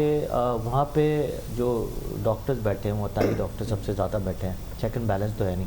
कराची में भी 50% बहुत सारे इलाकों में अताई डॉक्टर बैठे हैं जिनको हेल्थ कमीशन भी नहीं रोक सकती है। तो इतना बड़ा, ये तो बहुत बड़ा फैक्टर है हमारे पूरे पाकिस्तान में कि अताई और डॉक्टर के ऊपर बिलीव एंड ट्रस्ट सबसे ज़्यादा है कि घर में ही बच्चे पैदा हो रहे होते हैं दाइयों के हाथ में, तो फिर ऑफ कोर्स वही LHV के हाथ में। यहाँ पे भी ऐसी बहुत सारी एक सवाल मेरा है, अक्सर यहाँ पे अब जो बच्चे पैदा होते हैं वो ज़्यादातर ऑपरेशन से ही पैदा हो रहे हैं, तो जो प्राइवेट क्लिनिक चल रही है उनकी, तो नॉर्मल डिलीवरी में और सीजर में बच्चे पे कोई फ़र्क पड़ता है? फ़र्क नहीं पड़ता। वहीं ये आपको बात बताऊं कि ऑपरेशन क्यों हो रहे हैं। आप पिछले डिकेड्स में जाएं तो नहीं होते थे, अब डिकेड्स में जाएं तो क्यों? एक तो जो हमारी जो लड़कियां हैं उनकी हेल्थ, आपको सबको पता है कि internally they all are very weak from inside. अगर आप एक एडोलेसेंस बच्चियां देखें जो 13-14 की हैं, स्टार्ट कहाँ से होता है? Nutrition. Nutrition start is from breakfast, अच्छा, लंच, डिनर। आजकल के स्क्वेजल बच्चों के हैं कि आपने देखे हैं, दे यूज़ नूडल्स, जंक फूड्स, ऐसी चीज़ें खाते हैं जो चिकन की चीज़ें खाते हैं, जिसमें हम खाते हैं सबसे ज़्यादा ये हार्मोन्स की जो PCOs हो जाते हैं, इसमें खाते हैं हम ये क्या कहते हैं, ये विंग्स। तो विंग्स जो खाते हैं, तो लास्ट में एक रिसर्च में पढ़ रहा था और मैंने उसको प्रेजेंट भी किया था PCOs के लिए मेरी गायनोकोलॉजिस्ट के साथ, कि PCOs की डेवलपमेंट होती कैसे? डेवलपमेंट होती ये है कि जब आप चिकन में सबसे ज़्यादा स्टेरॉइड्स यूज़ करते हैं, अच्छा, विंग्स की साइड पे, और वो हम सबसे ज़्यादा खा रहे होते हैं चिकन से। ओके, सही। तो PCOs होने की वजह यही है। अच्छा, अब आप देखें ज़्यादातर आप लड़कियाँ मीट खाती नहीं हैं, वो चिकन पे जाती हैं। चिकन पे जाती हैं तो चीज़ें आपकी डेवलपमेंट सारी, मेंस्ट्रुअल प्रॉब्लम्स हैं, पेन इन पीरियड्स हैं, और डेवलपमेंट ऑफ हेयर ग्रोथ्स हैं, फिर ओवरी में प्रॉब्लम्स हैं, हार्मोन्स डिसबैलेंस कितने हुए में। ये इनकी प्रॉब्लम ये है कि खाना पीना is not good, the nutrition is not good, the lifestyle of our kids is not good. Exercise करना नहीं चाहते हैं, जिम उनको जाना नहीं है, खाने की न्यूट्रिशन है नहीं। फिजिकल एक्टिविटीज अब ये 2 साल में स्लीप पैटर्न भी बहुत बुरा हो गया। अब आप सोएंगे नहीं, स्ट्रेस लेवल बढ़ा, गैजेट्स बहुत बड़े। तो गैजेट्स के अंदर आपने देखा होगा कि बहुत सारे ऐसी चीज़ें आ रही होती हैं जो आपके मेंटल डिस्टॉर्शन कर रही होती है। फिर गैजेट्स में आपकी लर्निंग डिसेबिलिटी बहुत बुरी हो जाएगी, हो चुकी है। अभी भी आप देखें तो बच्चे जो अब आ रहे हैं गैजेट्स के लेके, उसकी शॉर्ट टर्म से लॉन्ग टर्म मेमोरी में नहीं ले जा सकते हो, तो इसमें बहुत सारे प्रॉब्लम है। तो ये बहुत सारे ऐसे छोटे ऐसे फैक्टर्स ये बनते अभी ये एक पहाड़ बन जाता है, पहाड़ बनता है और इसमें जो है ग्रोथ आपकी एकदम गिरती है। तो ये सारे इश्यूज हैं। जिस तरह से हमने मैथमेटिक्स को छोड़ दिया और कैलकुलेटर पे आ गए, अगर छोटी छोटी चीज़ें पूछें तो 1 सेकंड ज़रा ये मैं कर लूँ, इसी वजह से हमने प्रैक्टिसेस रियल छोड़ दिए हैं। लास्ट वही वाली डिकेड्स में जाएं तो अगर मोबाइल नहीं था तो सारे नंबर आपको याद रहते थे, फ़ोन नंबर याद रहते थे। अब आपको किसी का फ़ोन नंबर याद नहीं होता, एक्सेप्शनली सिर्फ बेगम का याद रहता है, बाकी किसी का भी याद नहीं रहता। तो एक तो ये होता है। दूसरा अब आपको किसी को अगर फर्स्ट के मोबाइल खो गया है, बैटरी डाउन है, अगर किसी को फ़ोन करना है, आपके पास मेमोरी नहीं है, लॉन्ग टर्म मेमोरी नहीं है कि आपको नंबर याद हो।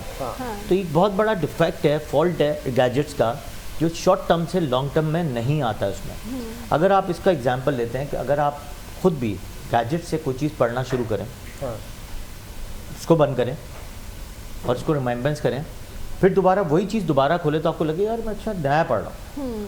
Same goes with the books. Book में पढ़े, आपने लाइन किया, बुक को बंद किया, फिर बुक को दोबारा खोला, आपको लगेगा यार ये तो मैंने 3 दफ़ा पढ़ चुका हूँ। हाँ, पढ़ने से और लिखने से भी आपकी दिस जो is called a short term to long term. आप जब उसी बुक के अंदर से नोट्स बनाते हैं तो चीज़ें ऑटोमेटिकली आपके रिमेम्बरेंस में जाती हैं। यहाँ पे गैजेट्स में आपकी रिमेम्बरेंस नहीं जा सकती। Online school, online classes, it's a fail project. As a paediatric psychology में मैंने बहुत काम किया हुआ है। ये चीज़ कभी भी काम नहीं कर सकती, ना आगे जाके बच्चों को बहुत जो है एजुकेशनल मास्टर्स बना सकती है। वो एजुकेशनल डिफ़ॉल्टर बन सकते हैं, एजुकेशनल मास्टर नहीं बन सकते। क्या बात है, बहुत सही कहा, बहुत सही। अच्छा, बच्चों के बिहेवियर्स भी चेंज हो रहे हैं, मतलब बिहेवियर क्यों चेंज हुए हैं? बिहेवियर चेंज होने की वजह नींद है, डिस्टर्बेंस है, रात को जाग रहे हैं, दिन में सो रहे हैं। हम खुद भी ऐसे कर रहे हैं ना, बच्चों को गैजेट्स दे दिया ताकि मैं अपने मोबाइल पे ऑफ कोर्स किसी को मैसेज कर सकूं या देख सकूं। ऑफ कोर्स ये एक बहुत बड़ा फैक्टर है। तो इसमें ये एक पूरा एक शेड्यूल चल रहा होता है कि आप उसको बिहेवियर को कैसे मैनेज करें। देखिए मेरे पास बच्चे आ रहे होते हैं कि माएँ आ रही होती हैं कि बच्चा खाना नहीं खा रहा, बच्चे के साथ ये प्रॉब्लम है, बच्चा हमारा ज़िद्दी हो गया है। तो हम पहले तो कहते हैं कि यार पहले तो उसकी हेल्दी लाइफस्टाइल के 6 पार्ट्स हैं, वो वक्त तो सही करो पहले। इसमें अच्छा खाना है, एक्सरसाइज है, वॉक है, स्लीपिंग पैटर्न है, वाटर इनटेक है, सनलाइट है। ये सारे 6 फैक्टर्स ये हैं कि जो आपकी हेल्दी लाइफस्टाइल को बनाते हैं। अब इसमें सबसे बड़ा फैक्टर ही हेल्दी लाइफस्टाइल में खाना पीना है। खाना पीना में वही वाली बात है, बिहेवियर चेंज होने की सबसे बड़ी वजह आयरन की डेफिशिएंसी होती है। आयरन कम हुआ, इरिटेबिलिटी शुरू हो गई। बहुत है आयरन डेफिशिएंसी। ऑफ कोर्स अब आयरन डेफिशिएंसी की और वजह पीछे से बैकग्राउंड में क्या है, आयरन डेफिशिएंसी एनीमिया पीछे से चलती है विटामिन सी और विटामिन डी पे। अच्छा। अब अगर फर्ज करो आपकी बॉडी के अंदर विटामिन डी कम है तो 2 फैक्टर्स बहुत ज़्यादा आएंगे आपके, बार बार एलर्जी, फ्लू, नज़ला, खांसी सबसे ज़्यादा जो होता है यही होगा। कोविड के असरात आए उन्हीं को ज़्यादातर जिनकी विटामिन डी लेवल बहुत कम था और उन्होंने टेक केयर नहीं किया। अगर कम था, पता भी था कम है, तब भी उन्होंने टेक केयर नहीं किया। आपको मेडिसिन लेनी है, साथ में आपको सनलाइट भी लेनी है। 15 मिनट्स डेली सनलाइट लेनी ज़रूरी है, तब आपको विटामिन डी कन्वर्ट। अब लोगों को कोई पता नहीं होता। अब जब तक आपने, अगर प्रेग्नेंट वुमेन है या एक बच्चा है या कोई बड़ा भी है, आप आयरन ले रहा है या आयरन की ड्रिप्स लग रही हैं या ब्लड लग रहा है, फैक्टर तो बढ़ जाएगा बट फिर दोबारा नीचे आ जाएगा, क्योंकि इसके पीछे जो सपोर्ट है वो विटामिन डी की है। अब आप आयरन को देते रहें। प्रेगनेंसी में कई दफ़ा यही होता है कि हीमोग्लोबिन बढ़ ही नहीं रहा, आयरन की ड्रिपें लगा रहे हैं, लेकिन पीछे से ये नहीं देख रहे विटामिन डी जहाँ देना शुरू करते हैं हीमोग्लोबिन बढ़ना शुरू हो जाता है, क्यों? विटामिन डी काम करता है बोन मैरो पे। सही। और आपने सिर्फ ब्लड की जो ड्रिप्स दी हैं वो सिर्फ ब्लड को बना रहे हैं, सिर्फ अंदर बॉडी के अंदर बना रहे हैं। तो ऐसी बहुत सारे फैक्टर्स बना के फिर विटामिन सी एब्जॉर्प्शन के लिए काम करता है, दोनों चीज़ों को अब्जॉर्व करता है। अब्जॉर्व करेगा तो काम करेगा। तो हमारी बॉडी की केमिस्ट्री है पूरी, उस केमिस्ट्री को पूरा एक डॉक्टर को प्रॉपर तरीके से समझना चाहिए। कई दफ़ा क्या होता है कि हम बहुत जल्दी में होते हैं, पेशेंट से बात नहीं करते हैं, बस अपना काम किया, निपटाया और बस निकल गए। पेशेंट को समझाना होता है। नो डाउट मैं आप लोगों का बड़ा तहे दिल से शुक्रगुजार होता हूँ कि यू कॉल अस अप, और सिर्फ आपका नहीं दूसरे चैनल्स का भी, यू कॉल अप अस, और आप ये डिटेल में जब बात करते हैं लोगों तक ये रसाई पहुँचती है, तो कई दफ़ा उनको सवाल करने का मौका मिलता है डॉक्टर से कि डॉक्टर साहब क्या मेरा हीमोग्लोबिन कम है तो क्या विटामिन डी नहीं कराना चाहिए? क्या मैं विटामिन सी साथ में नहीं लूँ? तो इससे बहुत ज़्यादा इससे फ़ायदा होता है। सही, ना सिर्फ कि लोगों का फ़ायदा, लेकिन डॉक्टर्स भी आपको देख रहे हैं जो इस प्रैक्टिस में नहीं है, तो वो भी प्रैक्टिस शुरू कर देते हैं कि लोगों को इस तरह से ऑफ कोर्स मैं माइक्रोन्यूट्रिएंट मैक्रोन्यूट्रिएंट की डेफिशिएंसीज पे काम करता हूँ। बहुत सारे जीपीज़ को पढ़ाता हूँ, जनरल फिजिशियंस को, और बहुत सारा जो छोटे छोटे मसाइल होते हैं, छोटे छोटे मसाइल हैं माइक्रोन्यूट्रिएंट के, छोटे छोटे मसाइल। मतलब यहाँ पे लिप्स पे कई दफ़ा क्रैक्स पड़ना शुरू हो गए, एंगुलर स्टर्माइटिस हो गया, अंदर छाले पड़ गए, आंखों में हल्की सी ड्राइनेस हो गई, इचिंग होगी, आपकी स्किन ड्राई हो गई, स्किन पे झुर्रियाँ पड़ रही हैं, बाल उतरना शुरू हो गए। ये सिर्फ क्या है? It's all because of micronutrient macronutrient, मतलब छोटे छोटे विटामिन की कमी हो गई। अब लोग क्या करते हैं, छाला हुआ, आपने दवाई लिख दी कि ये लगा लेना बस जाओ। आपने ये नहीं देखा यार पीछे से मुझे कोई विटामिन हाई डोज में दे के उसको ठीक करना है। तो ये बहुत इंपॉर्टेंट फैक्टर है, छोटी छोटी चीज़ों को देखना है। तो इन चीज़ों को सिर्फ मेडिसिन से हम कर सकते हैं या विटामिन आर नॉट मेडिसिन। कई दफ़ा देखिए मेरे पास पेशेंट आते हैं, मैं कहता हूँ कि देखो न्यूट्रिशन, विटामिन और मिनरल्स, ये थॉमस एडिसन ने 1880 में कहा था कि in future of decades the doctor is going to be treated a patient with the nutrition minerals instead of drugs. वो अपने ह्यूमन फ्रेम को ट्रीट ही करेंगे न्यूट्रिशन पे और हेल्दी डाइट से और या विटामिन से। अब आप सोचिए कि ड्रग्स, मेरी एक प्रैक्टिस में है कि ड्रग्स, अब कई दफ़ा मेरे पास cerebral palsy, down syndrome, mentally retarded, learning disability वाले बच्चे आते हैं, हिस्ट्री लें, एग्जामिनेशन करें, आपको लगता है क्या है, आपने कहा ठीक है वी विल डू रिहैब के बाद वी विल स्टार्ट यार हाई न्यूट्रिशन में डालो। और लिटरली उनसे मैंने देखा है कि यार रिजल्ट्स देखे हैं मैंने, आई हैव अ प्रूफ कि मैंने रिजल्ट्स देखे हैं कि यार पेशेंट लेटा हुआ पेशेंट है, उसको हमने बिठा दिया अल्लाह के हुक्म से, उसको खड़ा कर दिया, बैसाखों पे चलना शुरू हो गया, माँ बाप की एक खुशी डेवलप्ड हो जाती है। सिर्फ क्या किया, सिर्फ उनको अच्छी काउंसलिंग की, रिहैब करवाया और अच्छी हाई न्यूट्रिशन में डाल दिया। तो न्यूट्रिशन कितना काम करता है, तो न्यूट्रिशन वर्क्स अ लॉट। तो कहने का मतलब है कि फूड भी होना चाहिए और आपके जो विटामिन मिनरल्स हैं उनका भी इंटेक रखना चाहिए। ऑफ कोर्स, बिल्कुल रखना चाहिए। अब लोग क्या करते हैं, लेते नहीं हैं। हाँ। अगर आप बाहर के मुल्कों में देखें, अगर वेस्टर्न ममालिक में आप देखें, तो बड़ी बड़ी मल्टीनेशनल कंपनी, बड़ी बड़ी हर्बल कंपनियां जो हैं, वो विटामिन की बड़े बड़े स्टोर्स हैं, सिर्फ विटामिन के स्टोर हैं। आप अगर देखें, रिसर्च कीजिएगा, तो अब यहाँ पे तो कॉन्सेप्ट ही नहीं है। यहाँ पे तो कॉन्सेप्ट है बस यार खाना पीना खाओ। अच्छा, खाना पीने में यार आप ये बताएं चिकन में क्या मिलता है? डू यू थिंक चिकन में, अभी वाले स्टेरॉइड वाली चिकन में क्या मिलता है? अभी वाली नॉन ऑर्गेनिक सब्जियों में क्या मिलता है? ऑर्गेनिक सब्जियाँ तो घर में नहीं उगती हैं, बिल्कुल इसी तरह जो बाहर जो मिलती हैं तो उस सब्जियों में तो कुछ भी नहीं मिलता। तो you have to start a day with a high breakfast और साथ में न्यूट्रिशन के साथ एक मिनरल की टैबलेट अगर ले लें, you will see a difference. आप खुद अब फील करोगे यार मेरे अंदर बहुत बड़ा डिफरेंस आ रहा है। सही है। अब छोटे छोटे मसाइल है ना, बाल उतरना शुरू हो गए, उसकी वजह ही सिर्फ एक है कि बायोटिन कम हुई हो जाती है।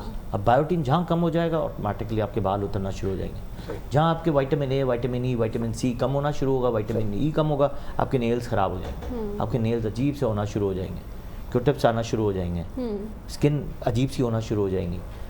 प्लस साथ में औरतों के लिए सबसे इम्पॉर्टेंट ये है कि आपकी जो रिंकल्स आना शुरू होते हैं, एजिंग फैक्टर जो दिखना शुरू होता है, वो आ जाता है 30 के बाद। जब कई आपने देखा होगा जो high vitamin, high minerals use कर रही होती हैं, उनको मेकअप की इतनी ज़रूरत नहीं होती है, वो बड़ी फ्रेश लुक होती है उनकी। या पुराने ज़माने में जो ख़वातीन होती थी, अभी भी देखें आप उनको, बाल ग्रे जल्दी नहीं होते थे, आजकल देखें कितनी यंग एज में। उनकी तो एक वजह अलग भी है कि बायोटिन की कमी, विटामिन तो हो सकता है, लेकिन देखिए आपको बात बताऊँ, होता क्या है कि पुरानी वक्तों में जो है वो मेहंदी लगाती थी या वाइट बाल हो गए तो, वरना दे डोंट यूज एनी डाई। हम क्या करते हैं, डाइज यूज़ करते हैं। जब डाई यूज़ करते हैं, डाई इज़ अ केमिकल, डाई आपको ज़्यादा जो है वो करता है आर्टिफिशियल चीज़ों के ऊपर, इसको कहते हैं immature growing, immature hair, grey hairs. उसकी जो कमी होती है ना, एल टायरोसिन होती है, जो हमारी बॉडी के अंदर कम हो जाता है। अब ये किसी को भी नहीं पता एल टायरोसिन होता क्या है, कहाँ मिलता है। अब एल टायरोसिन मिलेगा ही आपको स्पेशल ब्रांड से, कि आपको एल टायरोसिन लेके आपने जब प्री मेच्योर ग्रे हेयर्स जो हो रहे होते हैं आप खाना शुरू करें, आपके प्री मेच्योर हेयर्स जो हैं जल्दी रुक जाएंगे। लेकिन कहाँ, कब स्टार्ट करना, ये एक सवाल है। हम कब स्टार्ट करते हैं, कब डर्मेटोलॉजिस्ट के पास जाते हैं कि हमारे रिंकल्स पड़ रही हैं या हमारे जो स्किन जो है वो ख़राब हो रही है, हम ग्रो जल्दी हो रहे हैं, हम कब जाते हैं?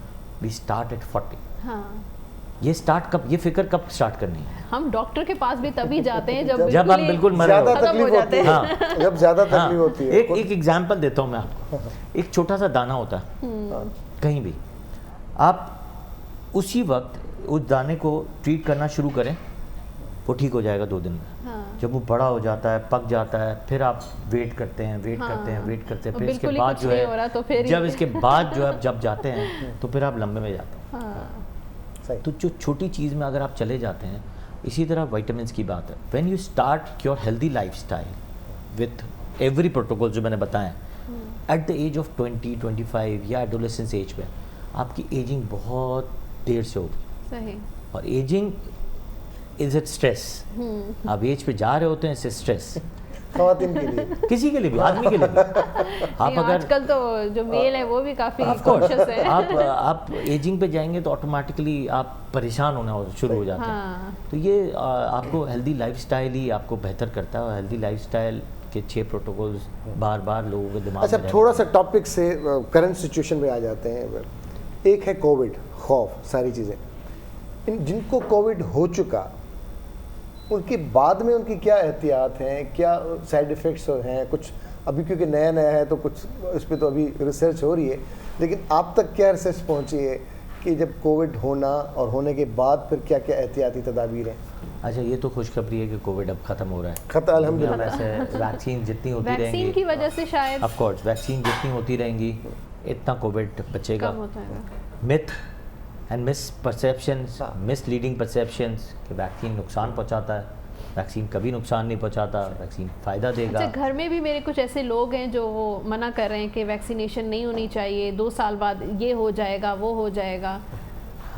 अगर डॉक्टर एक मजाक के तौर पे परसों में एक चीज़ पढ़ रहा था। तो एक नर्स के पास एक आदमी जाता है, कहता है कि डॉक्टर साहब जो है, मैं तो वैक्सीन लगाऊंगा, 2 साल बाद मर जाऊंगा। कहते तो लगा लो, क्या मसला है, 2 साल बाद सब चले जाएंगे, तुम रह गए क्या करोगे? तो ये एक मजाक है, मिथ। मैंने कहा ना, मिसलीडिंग परसेप्शंस है, मिथ्स है। ये जो वैक्सीनेशन आ रही हैं वो क्या ओरिजिनल है? Of course it's an original. हम लोग खुद अपने हॉस्पिटल में लगा रहे हैं और फ्री ऑफ कॉस्ट लगा रहे हैं, और बहुत अच्छे प्रोटोकॉल्स के साथ लगा रहे हैं। SOPs का पूरा ध्यान रखना है। हेल्थ कमिश्नर ने अप्रूव किया हुआ है, WHO ने अप्रूव कर दिया अब चाइना की vaccine Sinovac, Sinopharm, it's approve from world wide WHO से। कल स्पेन का पढ़ रहा था, इजिप्ट का पढ़ रहा था, सऊदी अरब का भी पढ़ रहा था कि they have approved WHO vaccines. तो इसलिए आप बिना खौफ के बगैर वैक्सीन लगवाएं। वैक्सीन के कोई साइड इफ़ेक्ट्स नहीं है, हल्के फुल्के साइड इफ़ेक्ट्स होते हैं कि हल्का बुखार हो गया, वो तो हर वैक्सीन में और यही एक रास्ता है हमारे बचने का। आप वेस्टर्न ममालिक में देखें, all is opening with in, आप 1 महीने बाद देखेंगे all will be open.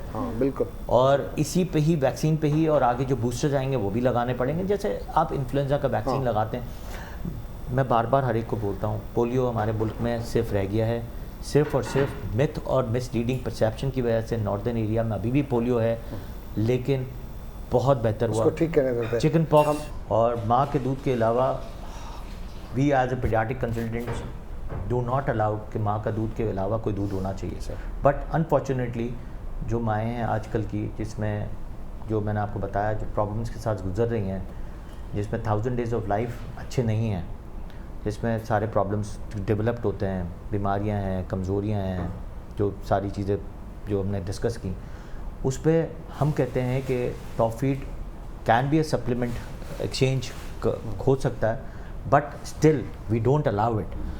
But लेकिन होता क्या है कि अगर आप नहीं करेंगे तो बच्चा, वही वाली बात है कि आगे न्यूट्रिशन डेवलपमेंट डिले हो जाएगा। सेकंड ऑप्शन मैं हमेशा देता हूँ एज ए पीडियाट्रिक न्यूट्रिशनिस्ट कि माँ के दूध के साथ या तो डोनर मिल्क हो, जो दुनिया में बहुत इजीली अवेलेबल है दूसरी माँओं से, या करीबी कोई भी रिश्तेदार हो। सेकेंडली बकरी का दूध is a very good alternative, except कि उसमें फोलेट की और विटामिन डी की थोड़ी सी डेफिशिएंसी होती है। वो आगे जाके माँ के दूध पीने वाले बच्चों को भी हम ऐड कर रहे होते हैं, विटामिन फोलेट भी और आयरन भी और विटामिन डी भी बकरी के दूध के साथ भी ऐड करते हैं। बकरी के दूध की इफ़ादियत में एक चीज़ मैंने हमेशा देखी है, जिस पर मैंने रिसर्च भी की है और मैंने बहुत सारे बच्चों को प्रिस्क्राइब भी किया, जैसे ट्विन मदर हैं, ट्रिपलेट पैदा हो जाते हैं, माँ पूरा नहीं कर सकती है। इन्फेक्शन कंट्रोल सबसे बड़ा है। सेकंड, उसमें लैक्टोज इंटॉलरेंस नहीं होता, प्रोटीन्स एलर्जीज़ नहीं होती जो काउ मिल्क प्रोटीन एलर्जी से होती हैं, जो डब्बे के दूध में ज़्यादातर इन्फेक्शन कंट्रोल नहीं कर सकते हैं, प्रोटीन एलर्जीज़ रहती हैं, लैक्टोज इंटॉलरेंस रहता है। फिर मिलाने का तरीका, पानी का मिक्सिंग, बॉटल फीड, तो हम कहते हैं कि यार माँ के साथ ही अटैच रखो और इसको करो। दूसरा तरीका ये होता है कि अगर माँ को बहुत एंशियसली है और दूध नहीं आ रहा, तो हम कहते हैं ठीक है बकरी का दूध दे रहे हो या डोनर मिल्क दे रहे हो, माँ अपना ही दूध पिलाना चाहती है, तो क्या करते हैं, हमारे पास एक बेस्ट सोल्यूशन है। हम कहते हैं यहाँ पे सिरिंज लगाओ, एक ट्यूब पास करो, निपल्स पे लगाओ और साथ में जो है आपने बच्चा सक करना शुरू कर देगा। कई दफ़ा इससे क्या होता है, एक ऑक्सीटोसिन एंजाइम डेवलप्ड होता है एज ए कैंगरू पोजीशन से, अटैचमेंट से।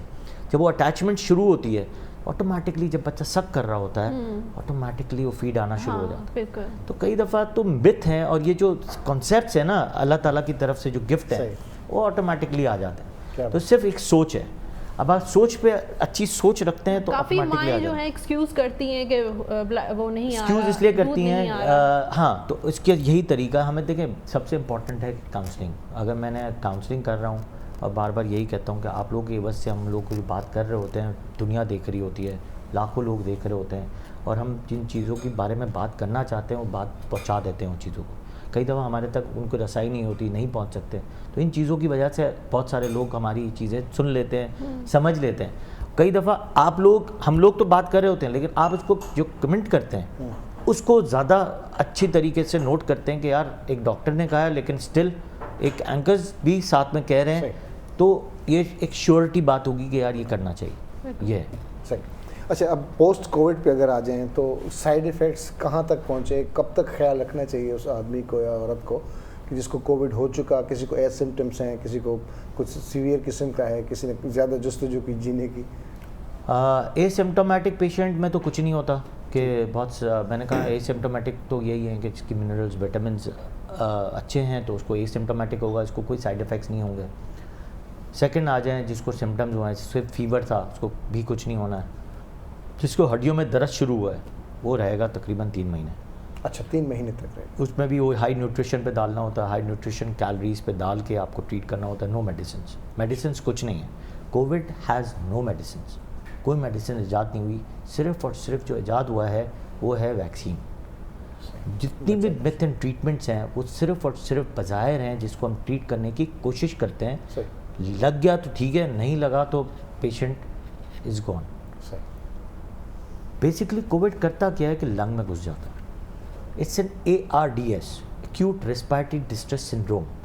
इसमें नमूनिया नहीं होता, उसमें थ्रोम्बाई फेंकता है। बेसिकली वो नमूनिया नहीं है, बेसिकली जब थ्रोम्बाई फेंकता है तो आपके लंग को इन्फेक्ट करता जाता है, ब्लॉकेज करता जाता है। अच्छा। हर जगह थ्रोम्बाई फेंकता है। इसमें सबसे इंपॉर्टेंट ये है कि अगर आपकी सैचुरेशन कहीं ड्रॉप हुई है या आपको हाई ग्रेड फीवर चल रहा है, सांस में दिक्कत हो रही है, या आप लंबा सांस नहीं ले सकते, ऑक्सीजन कहीं ड्रॉप हुई है, आपको वहीं आपको स्टार्ट करना है anticoagulants. First line of treatment is anticoagulants, जैसे एस्प्रिन है, फ्लेक्सिन है, ये आप शुरू करते हैं। सेकेंडली कुछ लोग की ट्रीटमेंट में हिस्से में आता है टेसोलिजिमैब है, वो आप स्टार्ट कर देते हैं, वो हाई इंटेंसिव केयर की प्रोटोकॉल्स हैं। थर्डली आप स्टार्ट करते हैं एंटीवायरल्स है, रेमडेसिविर जो है वो स्टार्ट कर देते हैं, कुछ 5 दिन का कोर्स है वो स्टार्ट करते हैं। Still that's not a specific treatment. अच्छा, बट बस वही वाली बात है कि जान बचाने के लिए हम ये स्टार्ट कर रहे हैं। 5वीं जो सबसे इम्पॉर्टेंट है वो है स्टेरॉइड्स। 2 इम्पॉर्टेंट चीज़ें हैं, एक है मैंने कहा एंटीकोगुलेंट्स, दूसरा है हाई स्टेरॉइड्स। अब स्टेरॉइड्स के खुद बहुत साइड इफ़ेक्ट्स हैं, अगर 7 दिन से ज़्यादा है तो डायबिटीज़ होने का ख़तरा है, आपके बॉडी के अंदर जो है मायोपैथी हो जाती है, बोन गलना शुरू हो जाती हैं, मसल्स गलना शुरू हो जाते हैं, फिर बहुत लंबे अरसे तक आपको उसकी साइड इफ़ेक्ट्स रहते हैं, अल्सरेशन शुरू हो जाती हैं। सेकेंडली आगे जाके जो बहुत हाई डायबिटीज़ जो करा देता है जो स्टेरॉइड, उससे ब्लैक फंगस होने का खतरा है आगे जाके। अब पता नहीं कब होगा, ये अभी स्टिल पाकिस्तान में नहीं आया, लेकिन स्टिल पड़ोसी ममालिक में यही ब्लैक फंगस आया जो B1167 पे आया, जो वेरिएंट था। अब वेरिएंट पे भी डिपेंड करता है कि हमारे मुल्क में वो वेरिएंट नहीं आया, हमारे मुल्क में B117 भी नहीं आया, हमारे मुल्क में बहुत सादा सा वेरिएंट था जिसने लाखों लोगों को तबाह बर्बाद नहीं किया, हज़ारों की तादाद में तबाह बर्बाद किया। दूसरे मुल्क में देखें तो लाखों की तादाद में लोग चले गए, यानी और बहुत जल्दी मतलब है कि 48 आवर्स, 72 आवर्स, 96 आवर्स में दा गॉन, मतलब डायग्नोस ही नहीं हुआ। यहाँ पे भी एक प्रॉब्लम है और दुनिया में भी एक प्रॉब्लम है, हमें टेस्ट नहीं कराना, हमें डायग्नोस नहीं करना, कोविड हो जाएगा तो हमें पकड़ लेंगे, सैचुरेशन चेक नहीं करनी है। तो बहुत सारी छोटी छोटी चीज़ें हैं कि अगर आपने स्टार्ट ऑफ द डिजीज़ ही आपने करना शुरू कर दी, आप उससे फ़ौरन बच जाएंगे। सही। अच्छा, बच्चों में रेशियो कितना है कोविड का? बच्चों में भी बहुत आया है। लास्ट 2 मंथ्स बैक, यानी लास्ट इस महीने नहीं, लेकिन लास्ट 2 मंथ्स बैक मैंने बहुत सारे नमूनियाज देखे जो ट्रीट के IV एंटीबायोटिक्स है, but it was just like COVID x rays, जिसमें मुझे लग रहा था कि it's an viral pneumonias, but बच्चों में नमूनिया हो रहा था, बच्चे में नमूनियाज हो रहे थे, अडल्ट में ARDS होता है, मतलब ग्राउंड ग्लास अपीयरेंस हो जाती है, वाइट ग्लास बिल्कुल वाइट हो जाता है लंग, वो होता है थ्रोम्बाई फेंकता है। बड़ों में थ्रोम्बाई फेंकता है, छोटे बच्चों में जो मैंने डिफरेंशिएट किया वो हो सकता है कोविड हो या ना हो, we don't know, but last few months back मैं देख रहा था कि नमूनियाज बहुत हाई पीक पे था, बट इट वाज ट्रीटेबल। मैंने इसको कभी तक किसी को भी एडमिट नहीं किया। एडमिट करके वैक्सीनेशन आ रही है बच्चों की? बिल्कुल आ रही है। साइनोफार्म ने ही वो रिसर्च कर रहे हैं, फाइज़र ने भी रिसर्च करना शुरू किया और साइनोफार्म ने भी रिसर्च करना शुरू किया कि 3 साल से लेकर 12 साल तक के बच्चों को अलाउ करेंगे इस वैक्सीन को, या जो नेक्स्ट जो वैक्सीन्स ये जो रिसर्च कर रहे होंगे उसमें लगना शुरू होगी, क्योंकि वैक्सीन ही सिर्फ एक सोल्यूशन है टू अवॉइड कोविड। सही। अच्छा, एक सवाल किचन से भी आते हैं, लेकिन एक सवाल मेरा अभी बहुत इम्पोर्टेंट, वो इस तरह से कि जिस तरह से मुझे हुआ, मैं अपनी मिसाल इसलिए दे रहा हूँ ताकि वो देखने वालों के, मैंने फर्स्ट डोज लगवा लिया वैक्सीन का, उसके 20 दिन के बाद मुझे थोड़ा सा गला ख़राब हुआ, मैंने टेस्ट करवाया तो कोविड पॉजिटिव आया। अब अल्हम्दुलिल्लाह वो फिर 10 दिन के बाद फिर मेरा नेगेटिव रिजल्ट आ गया सारा कुछ। अब सेकेंड डोज के लिए मुझे कब जाना चाहिए? अब हो गया तो आपको, पहले तो आपको हुआ क्यों, क्योंकि कोविड की जो फर्स्ट वैक्सीन है जी, वो आपकी एंटीबॉडीज़ नहीं बनाती। ओके। वो स्पाइक प्रोटीन पे काम नहीं करती है। अच्छा। आपकी जो सेकंड बूस्टर है वो स्पाइक प्रोटीन पे काम करती है 14 डेज़ बाद। अच्छा। अब आपने फर्स्ट डोज लगाया, हाँ, कोविड हुआ, विदाउट सिम्टम्स हुआ, या बहुत माइल्ड सिम्टम्स हुए। सही। आपने लगाई कौन सी है? साइनोफार्म लगाई है, तो तो विद इन आप 2 मंथ्स के अंदर अंदर आप जाएँ और लगवाएं। अच्छा। 2 मंथ्स में, 21 डेज़ में नहीं लगानी, 2 मंथ्स में लगानी। 2 मंथ्स में। आपको 3 मंथ्स का पीरियड है साइनोफार्म या साइनोवैक दोनों लगाने के लिए। अच्छा। तो 3 मंथ्स में आप कभी भी लगा सकते हैं। अच्छा। तो वो सेकंड डोज ही लगेगी दोबारा से? सेकंड तो डोज फर्स्ट से? नहीं, सेकंड डोज ही लगेगी, क्योंकि आपने एंटीबॉडी कोविड से भी बनाई है और आपने जो वैक्सीन लगाई है उससे भी आपके एंटीबॉडीज़ बनना शुरू होंगी, और सेकंड वाले से आपकी एंटीबॉडी स्पाइक प्रोटीन पे काम करके वो एंटीबॉडीज़ बनाएगी। अच्छा, तो अभी मुझे जल्दबाजी ना करना, मतलब नहीं 3 महीने के अंदर अंदर आप लगाएं, कोई टेंशन मतलब महीने के बाद लगा दूँ, कोई मसला नहीं। 3 महीने के अंदर अंदर आप लगाएं, कोई वो नहीं। चलो ज़बरदस्त। किचन आदि नसीम छुरियों पे तेज करे। आदि नसीम इरादो चाहे ये देखा रहे तो सही, ये देखा रहे जी ता कयो ना। हां, छा इरादो है गड तां जे हमीर बैठो है। हमीर डप तो कोन पे लगे छुरी तेज करे आवाज पे ये जे ये सब्जी लाइन एड़ी केड़ी भाजी अज ठहे पई छुरियूं पे तेज कड़ी तेज साईं त सब्जी कटवी आहे कावड़ में तो कोन है ना। जी ॿुधायो, पास्ता किथे पहुतो? जी क्रीमी पास्ता रेडी आहे, तव्हां जे लाइ वेट करनि था।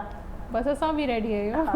न्यूट्रिशन तमाम ज़रूरी है। डॉक्टर साहब चयो त खाइण पीअण तमाम सुठो हूंदो, न्यूट्रिशन प्रॉपर हूंदी, प्रॉपर तव्हां विटामिन्स वठो ऐं सभु शयूं, त पोइ तव्हां फिट हूंदा। खांड लाज़मी आहे, हाँ, माना जेतिरो हुजे हेल्दी खाधो खाओ, जेतिरो भी थे। शेफ़ है, इनको तो सबसे ज़्यादा अंदाज़ा होगा कि किस चीज़ से आपको डेवलपमेंट ऑफ न्यूट्रिशन मिलती है रोज़ के मर्रा ज़िंदगी पे। लेकिन वही वाली बात है कि लोग चाहें खाना तो सही, लोग चाहते हैं उस तरीके से पकाना चाहिए जिस तरह की सब्जियों को कहते हैं कि ज़्यादा नहीं पकाना चाहिए, थोड़ा बिल्कुल माइल्ड करना है। आप देखिए अगर बाहर के मुल्कों में वेस्टर्न देखिए तो दे बड़ा सॉफ्ट सा बनाते हैं, और कई दफ़ा तो आपने देखा होगा ऑलिव ऑयल में बहुत माइल्ड सा पकाते हैं सब्जियों की, जब पका उसके सारे मिनरल्स और विटामिन्स खत्म हो जाते हैं।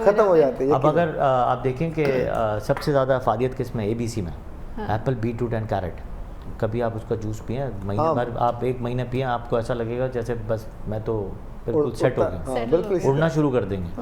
तो उसमें आपको बीट रूट में है क्या, फुल ऑफ ऑक्सीजन है। जितना रूट से आप ग्रोथ लेंगे इतनी ऑक्सीजन मिलेगी आपको। सही। तो सबसे ज़्यादा आपको कैरेट है, बीट रूट है, सब ग्राउंड अंडरग्राउंड मिलता है। हर चीज़ हमारे पास मौजूद है, बस हम लोग उसका पसंद नहीं करते। हम पसंद नहीं करते। नहीं, मुझे तो बहुत दूसरा ये भी है कि चीज़ें हमारी आउट ऑफ रेंज पहुंच जाती हैं कई दफ़ा। लेकिन ये ABC तो इट्स वेरी चीप है, और आप अगर ABC को अगर आप कहीं सर्च भी करेंगे तो इससे मिरेकल टाइप ऑफ जूस, इससे स्मूदी, मिरेकल स्मूदी कहते हैं उसको, और वो तो लोग दुनिया में बहुत फ्रीक्वेंट लेते हैं। लेकिन वही वाली बात है, time management, organic non organic, और ये सारे प्रॉब्लम्स हमारे मुल्क में सबसे ज़्यादा हैं। दूसरे मुल्कों में नहीं है, जहाँ पे खेती बाड़ी होती है, जहाँ पे जो ग्रोथ ही ऑर्गेनिक करते हैं, नॉन ऑर्गेनिक करते ही नहीं हैं। तो उनमें तो प्रॉब्लम नहीं होती है, लेकिन यहाँ पे बहुत सारे प्रॉब्लम हैं। अच्छा, लास्ट अभी कुछ मिनट हमारे पास रह गए, तो मैं आपकी एक्सपर्टीज़ का फ़ायदा उठाते पूछना ये चाह रहा हूँ सबके लिए कि ये जो एस्थमा और सांस की तकलीफ़ और ये सारी चीज़ें, इनके पेशेंट को क्या करना चाहिए? देखिए, पहले तो मैंने आपको बताया, बहुत ज़्यादा बहुत थे, पहले मैंने बताया कि न्यूट्रिशन, विटामिन डी हर चीज़ का ऑफकोर्स आप कहीं भी पढ़ सकते हैं कि vitamin D deficiency increases the exacerbation, मतलब अस्थमा एलर्जी को बढ़ा देता है, रिपीटेडली निमोनियाज बढ़ाता है, चाहे कोई भी पेशेंट हो। सालों साल डॉक्टर ट्रीट करता रहे, इनहेलर से, न्यूबुलाइज से, स्टेरॉइड से, दवाइयों से, वो ठीक नहीं होगा पेशेंट जब तक कि आप पीछे से बैकग्राउंड को ठीक नहीं करें। पहले तो बैकग्राउंड को ठीक करना है। अस्थमा एलर्जी वाले पेशेंट्स को जब कोविड के साथ अगर हुआ, आप अगर कोविड के साथ पूछ रहे हैं, तो कोविड के साथ भी हुआ है तो हम उसको इनहेलर्स पे ही डाला है। जिनको एलर्जी कफ हुई तो inhalers worked a lot, steroids worked a lot, जिस तरह मैंने आपको बताया। और एंटी एलर्जी के लिए जो बाहर निकलते हैं पेशेंट्स अस्थमा और एलर्जीज़ के लिए, मैं हमेशा कहता हूँ कि allergy and asthma start from the nose. Dusty weather से ज़्यादा होता है, ह्यूमिड लेवल जब गिरता है तब होता है। तो वाई डोंट यू यूज़ वेजलीन के सॉफ्ट ब्रीथ जो है आपकी सॉफ्ट हो जाए।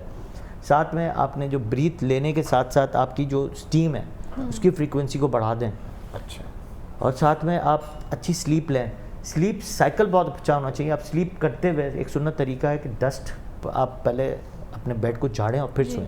अब डस्ट माइट्स बहुत ज़्यादा होते हैं हमारे पास। सही। अब डस्ट माइट से आपकी रात के वक्त एलर्जी फैक्टर बढ़ जाता है और अचानक जो है राइनाइटिस शुरू होता है। राइनाइटिस से साइनसाइटिस, फेरेंजाइटिस से यहीं आपका अटैक होता है और अस्थमा शुरू हो जाता है सुबह।